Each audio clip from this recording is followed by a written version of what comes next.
Okay, hey, hey. Um, I've never went live. Let me not say never. I practiced going live one time on YouTube, but this is my first time actually going live. And so I just wanted to share 4 tips that I learned from women in business. And a little backstory. Um, I'm thinking, should I take off my glasses? Will you listen? Like if I a little backstory. I am an accountability coach slash mentor, and I help guide women and girls to their dream life and to live a life that they love by making simple, actionable tweaks to their mindset, their self love, and their life goals. And so, with that, I am a knowledge seeker, a forever learner. Um, and I don't gatekeep. Anything that I learn, I turn key it to my friends, to my clients, all the time. Like I just believe that we all can grow. We all need to grow. So I only got a couple of minutes because I'm waiting for the nail salon to open up in 8 minutes. So these are the 4 things I learned. I am, like I said, a knowledge seeker. So I go to a lot of events. I go to a lot of networking events because I like to meet women. I have a podcast. The podcast is well, this is if you're new here. If you know me, you already know what time it is. But if you're new to my channel, welcome. I have a podcast that's called Sis Stop Sulking.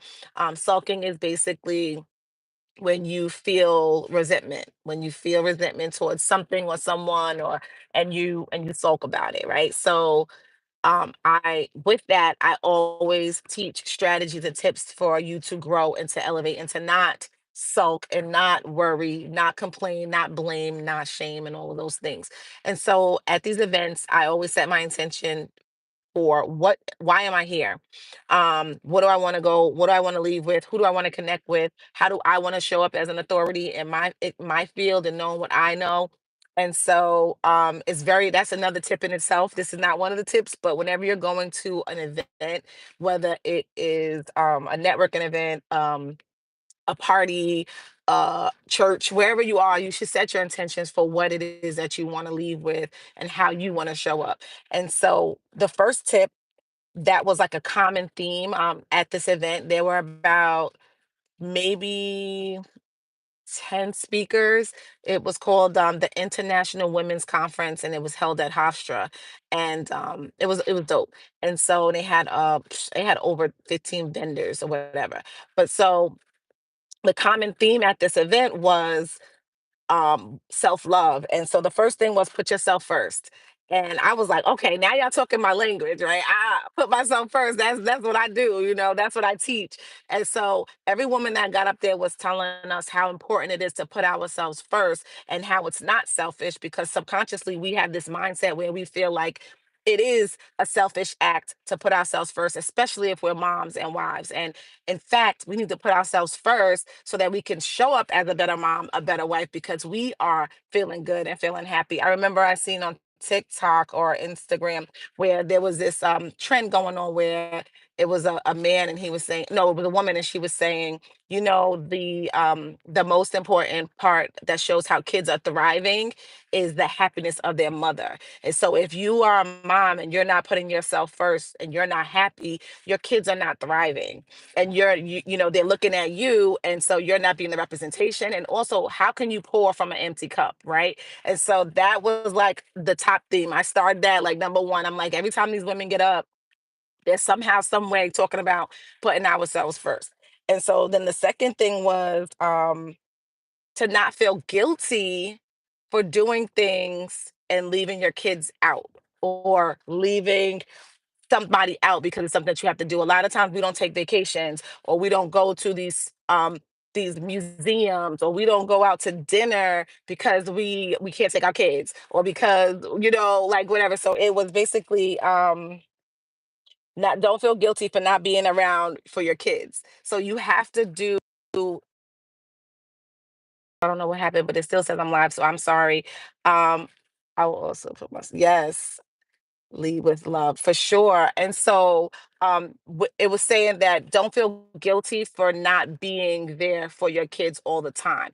And I struggle with this. Luckily, in my day job, I'm allowed, I work with my kids, go where my kids teach. So I'm able to be involved in their stuff. But if you're building something, if you're working hard for something to make a better life for them, you have to do that. You cannot do both. And so there's balance, yes, but you can't feel guilty for not being able to make an event when they're small versus providing family and a whole nother lifestyle that they've never seen for them a little later, right?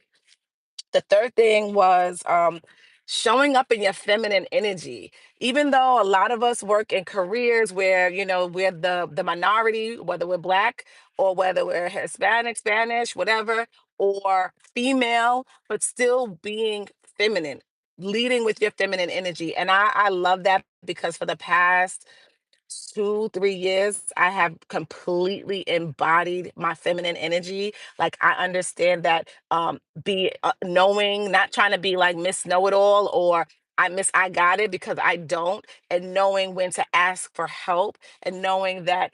Like it's so funny. I tell my sister when I'm in BJ's and they got the big cases of water, don't let a man be near me because I'll be like, excuse me, can you help me? Because but I'm like,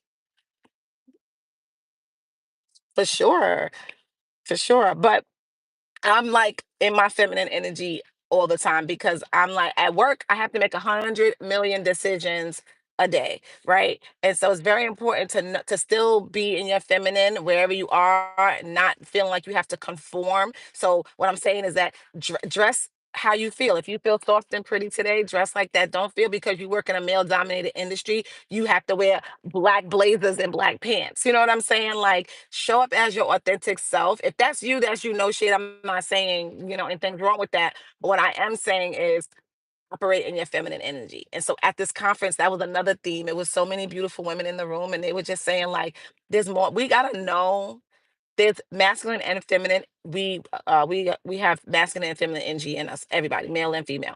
But we have to know that our power lies in our femininity. You want to show up as your best self. You want to operate in your feminine energy. And so there's a book my girl, my dear friend wrote a book, Surrendering to the Soft Life.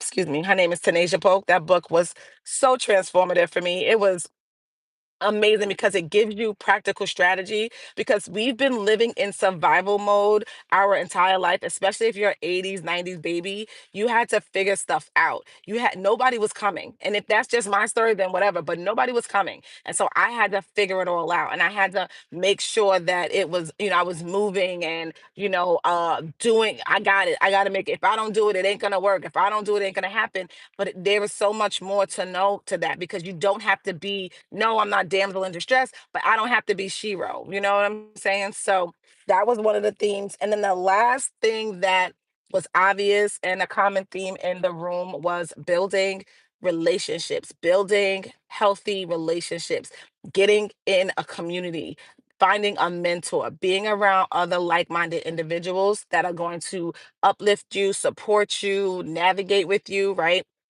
Instead of being in spaces where it's crab in a barrel mentality, where it's spaces where you feel alone. Sometimes you don't have crab in a barrel, but you're isolated. And I believe that there is solitude versus isolation. Isolation is where you are removing yourself from situations because you don't want to deal and you don't want to face it.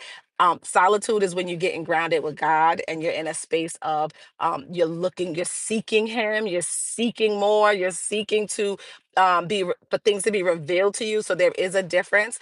But yeah, it's very important to get into communities where people like you are. So with that being said, I'm going to recap really quickly these 4 tips. I put my own twist on them, but this is what I got from it. And the first one was putting yourself first, self-love. The second one was not feeling guilty for not being there for your kids for certain things. Um, it's funny because that one it is a little bit triggering. Well, not triggering because I'm healed from it, but like when before I got here, I before I was a mom, my parents never really came to anything. Like my grandmother in my elementary, she raised me and my siblings, and she would say, "Your report card tells me everything I need to know."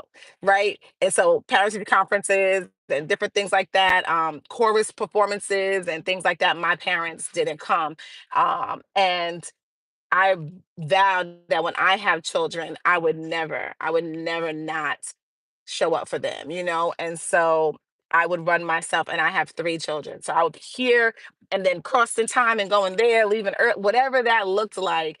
And and it was a lot of burnout. It was a lot of things. It was a lot of balls dropped and things like that. So I had to give myself grace and tell my kids, like, for example, one of them had an event the other day. It was a small thing at school. And I was like, I'm not gonna be able to make that. And I said it unapologetically. I said it with love, and they completely understood. Okay, mom, you know. So a lot of times we feel guilt that they're not even, we're projecting that on ourselves. They're fine. So not being upset, showing up in your feminine energy and not conforming to the masculine criteria of the world. And then lastly, building healthy relationships, getting into communities and finding like a mentor.